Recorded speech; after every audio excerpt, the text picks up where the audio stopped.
अब हम बात करेंगे इर्रेशनल नंबर्स की। इर्रेशनल नंबर्स और रैशनल नंबर्स और पूरा नंबर सिस्टम आप लोग क्लास 9th में पढ़ चुके हो। इससे रिलेटेड मैं पहले यूक्लिड डिवीजन एल्गोरिदम जब मैंने पढ़ाया था उस वक्त मैंने इससे रिलेटेड नंबर सिस्टम से रिलेटेड एक क्विक रिव्यू बनाया था। उसके साथ ही अगर आप चाहो तो उसे देख सकते हो, जिससे कि आप अगर कोई भी कन्फ्यूजन आपको इर्रेशनल और रैशनल नंबर्स में है तो वो आप आराम से दूर कर सकते हो। लेकिन फिर भी यहाँ पर हम थोड़ा सा क्विक मेंशन करेंगे रैशनल और इर्रेशनल होते क्या हैं। रैशनल नंबर्स और इर्रेशनल नंबर्स ये दो टाइप के नंबर्स होते हैं, जिनमें एक नंबर आप उसको a/b की फॉर्म में डेनोट कर सकते हो, एक्सप्रेस कर सकते हो। दूसरे नंबर्स होते हैं जिन्हें आप रैशनल a/b की फॉर्म में डेनोट नहीं कर सकते, एक्सप्रेस नहीं कर सकते। अब ऐसा क्यों होता है? मान लीजिए कोई नंबर है, उस नंबर का जो आंसर है आपके पास में, एक तो जो रियल नंबर्स में सारे नंबर्स इंक्लूडेड होते हैं, होल नंबर भी, नेचुरल नंबर भी, इंटीजर्स भी। इंटीजर्स माइनस में भी होते हैं, नेगेटिव्स भी होते हैं, पॉजिटिव्स भी होते हैं, ज़ीरो भी होता है उसमें इंक्लूडेड। तो जब आपका कोई भी नंबर डेसिमल्स के साथ नहीं है तो वो नेचुरल नंबर या होल नंबर या इंटीजर में इंक्लूड हो जाएगा। जब कोई नंबर आपका डेसिमल के साथ है तो उसको फर्दर हम दो पार्ट्स में डिवाइड करते हैं। देखो, कोई भी नंबर है, रियल नंबर है, ये एक या तो डेसिमल आएगा या तो कंप्लीटली डिविजिबल होगा किसी भी नंबर से। ठीक है, हर नंबर जो है वो a/b की फॉर्म में एक्सप्रेस किया जा सकता है एक्सेप्ट इर्रेशनल नंबर्स। कैसे? अगर कोई भी सिंपल आपके पास में होल नंबर मान लीजिए 5 है, 5 को आप 5/1 लिख सकते हो, 6 को आप 6/1 लिख सकते हो। ठीक है, तो जो नंबर्स एक होते हैं विदाउट डेसिमल, एक होते हैं विद डेसिमल।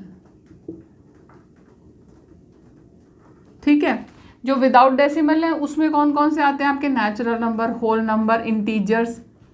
ठीक है, इस तरीके से।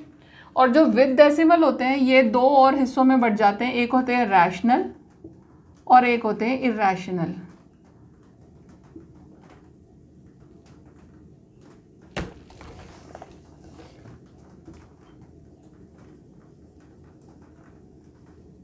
ठीक है, जो रैशनल नंबर्स होते हैं उनकी क्वालिटी होती है कि डेसिमल तो उसमें आता है, लेकिन या तो वो एंड हो जाता है, उसका आंसर जो है वो टर्मिनेट हो जाता है।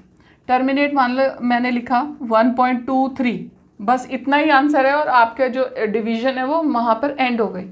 तो ये आपका इसके क्या वो हो गई, ये क्या हो गया? टर्मिनेटिंग। ठीक है, ये हो गया टर्मिनेटिंग।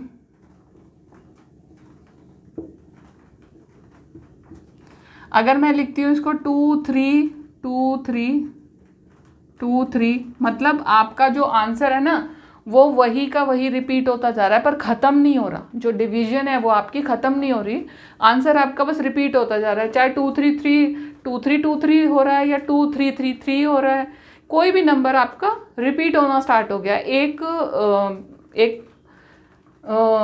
पैटर्न क्रिएट हो गया जिससे कि वो बस वो नंबर आपका रिपीट होता जा रहा है। तो इसे हम क्या कहेंगे? ये टर्मिनेट तो हुआ नहीं, तो ये इसका नाम हो गया नॉन टर्मिनेटिंग। जो टर्मिनेट नहीं हुआ, नॉन टर्मिनेटिंग, और बार बार रिपीट हो रहा है तो रिपीटिंग। नॉन टर्मिनेटिंग, रिपीटिंग या रिकरिंग। रिकरिंग यानी जो दोबारा दोबारा होता रहता है काम। ठीक है, अब है इर्रेशनल। इर्रेशनल में क्या है? जो रैशनल नहीं है वो इर्रेशनल है। तो जो नंबर टर्मिनेट हो रहा है वो तो रैशनल था। ठीक है, और जो टर्मिनेट नहीं हो रहे उनमें जो रिपीट होते जा रहे हैं वो नंबर्स क्या हैं? वो है रैशनल।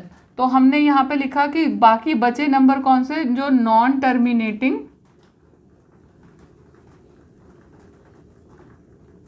नॉन रिपीटिंग, जो टर्मिनेट भी नहीं हो रहे और रिपीट भी नहीं हो रहे हैं, ऐसे जो नंबर्स हैं उन्हें हम क्या कहेंगे? वो हो गए आपके इर्रेशनल नंबर्स। जैसे कि मैं लिख दूँ 1 2 3 6 5 9 4 एंड सो ऑन, ये नंबर चलता ही जा रहा है। ठीक है, तो आप थोड़ा सा आइडिया हो गया कि रैशनल क्या होता है, इर्रेशनल क्या होता है, और बाकी का आपका रियल नंबर्स में और क्या क्या होते हैं। ठीक है, अब इर्रेशनल नंबर्स कौन कौन से होते हैं? ज़्यादातर जो नंबर्स प्राइम नंबर्स का हम स्क्वायर रूट निकालें तो वो सारे के सारे इरेशनल नंबर्स होते हैं। किसी भी प्राइम नंबर का स्क्वायर रूट इरेशनल होता है, ठीक है। पाई भी आपका इसी में आता है क्योंकि ये non terminating non repeating number होता है। जैसे कि आप जब इसकी एक्चुअल वैल्यू आप क्या लिखते हो, वैसे आप इसे 3.14 यूज़ करते हो, कन्वीनियंस के लिए यूज़ करते हो, और ये एक अप्रॉक्सीमेट वैल्यू होती है, ये एग्जैक्ट वैल्यू नहीं होती क्योंकि इसकी जो वैल्यू है वो बहुत लंबी होती है, मतलब नॉन टर्मिनेटिंग होती है और नॉन रिपीटिंग होती है, तो ये भी एक इरेशनल नंबर होता है। अब हम एक छोटी सी थ्योरम डिस्कस करेंगे उस इरेशनल नंबर्स को सॉल्व करने के लिए, ठीक है। उसका प्रूफ आपके सिलेबस में नहीं है, केवल हम थ्योरम को ही डिस्कस करेंगे। अब थ्योरम क्या कहती है? थ्योरम है let p be a prime number, ठीक है। Let p be a prime number, p be a prime number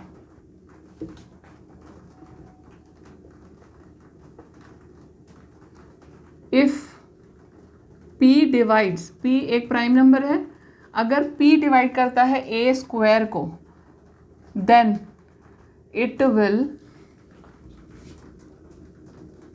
divide a as well.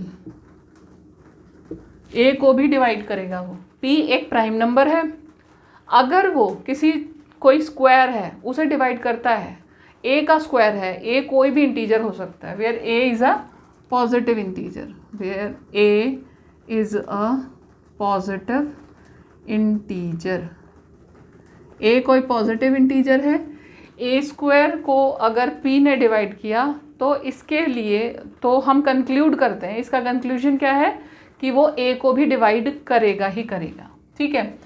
For example मैं कहूँ कि 2, मान लो मैंने लिखा 16, ठीक है। अब प्राइम फैक्टर है 16, जो है वो एक स्क्वायर है, किसका स्क्वायर है? 4 का स्क्वायर है, 4 4 जा 16 होता है, ठीक है। मैंने लिखा 2 डिवाइड्स 16, ऑब्वियसली 16 को 2 डिवाइड करता है क्योंकि 16 एक इवन नंबर है, तो इसका कंक्लूजन क्या है? 2 डिवाइड्स 4। 2 एक प्राइम नंबर है, वो स्क्वायर को डिवाइड कर रहा है, 16 को डिवाइड कर रहा है, तो वो 4 को भी डिवाइड करेगा ही, where 4 is a positive integer. अब हम एक एग्जाम्पल करेंगे कि किस तरह से इरेशनल नंबर्स को इरेशनल शो किया जाता है, ठीक है। अब जो इरेशनल नंबर है उसे इरेशनल शो करने के लिए एक ही पैटर्न होता है, आप एक क्वेश्चन करेंगे और बाकी का हर क्वेश्चन उसी पैटर्न से आपका हो जाएगा। तो इसके लिए हम एक एग्जाम्पल डिस्कस करेंगे और सारे बाकी के जो नंबर्स हैं, जो इरेशनल नंबर्स हैं, उन्हें शो करने का वही एक तरीका है, बाय कॉन्ट्रडिक्शन, ठीक है। अब यहाँ पर हम एक एग्जाम्पल डिस्कस करेंगे। एग्जाम्पल में आपको गिवन है √2, ठीक है। √2 को हमें शो करना है कि ये एक इरेशनल नंबर है, हमें शो करना है इट इज इरेशनल, ठीक है। ये √2 show that it is a rational number. Irrational show करने के लिए पहले हम कॉन्ट्राडिक्ट कर लेते हैं, कॉन्ट्राडिक्शन से शो करेंगे। तो सबसे पहले स्टार्टिंग में हम मान लेते हैं late √2 is rational number.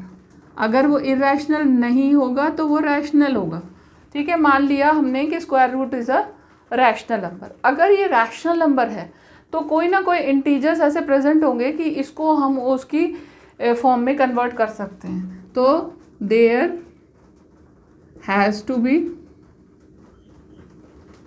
some integers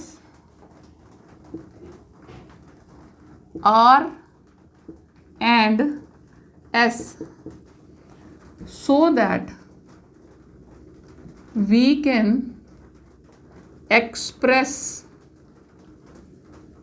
√2 as R upon S, that is √2 is equal to R upon S, ठीक है, ये हमने लिख लिया। अब ये ज़रूरी नहीं है कि ये प्राइम नंबर्स ही हों, हम ये मान लेते हैं कि इनमें कोई कॉमन फैक्टर्स भी फर्दर होंगे। ठीक है, तो हमने लिया let R and S have common factors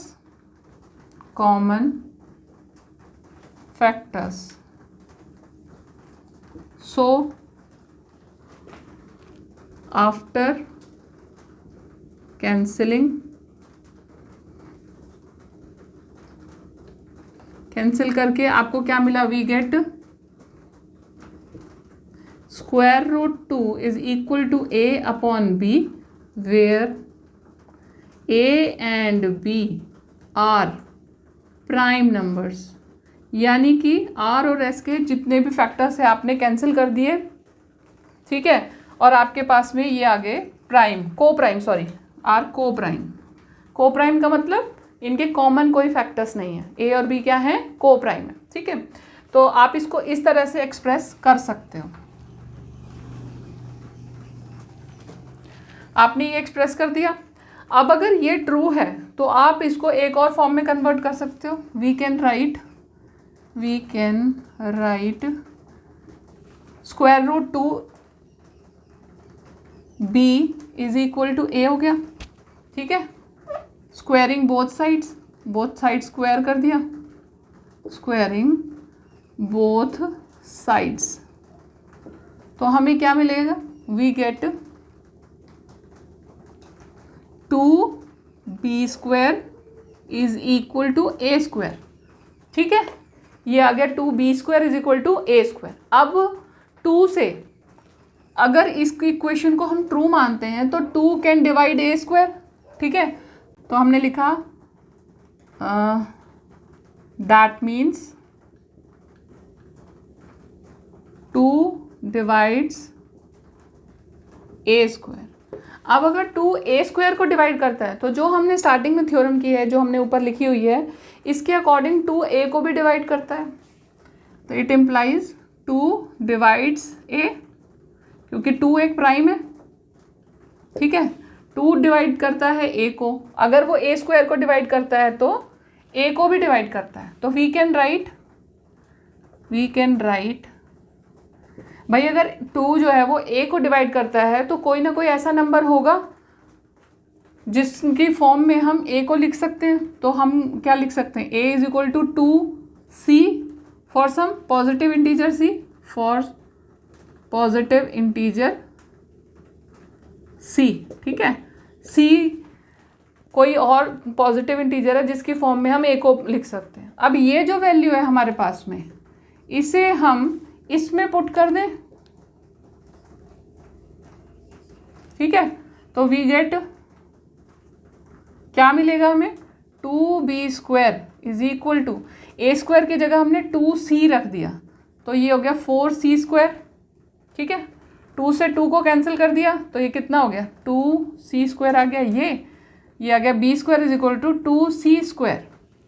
that means 2 divides b, यहाँ पर आपको दिख रहा होगा कि 2b स्क्वायर को डिवाइड कर सकता है।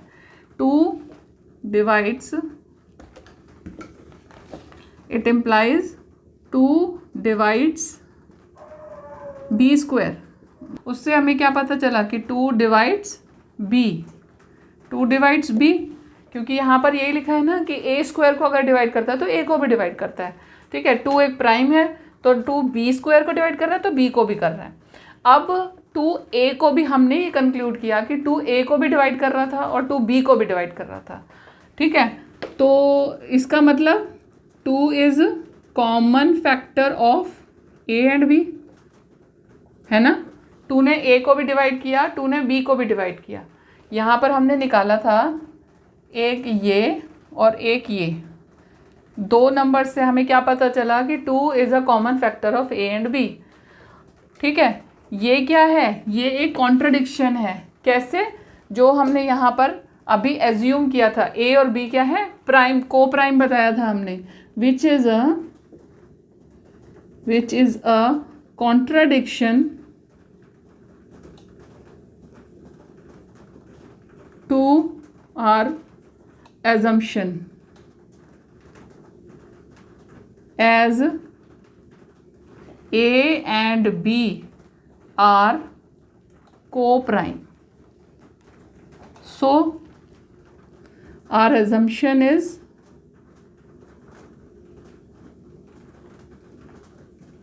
wrong. Square root 2 is irrational. अगर आप मेरी इसी तरह की वीडियोस को देखना पसंद करते हैं तो आप मेरे चैनल को सब्सक्राइब ज़रूर करें, बेल का बटन दबाएं ताकि जब भी मैं वीडियोस अपलोड करूं आपके पास नोटिफिकेशन पहुंच जाए।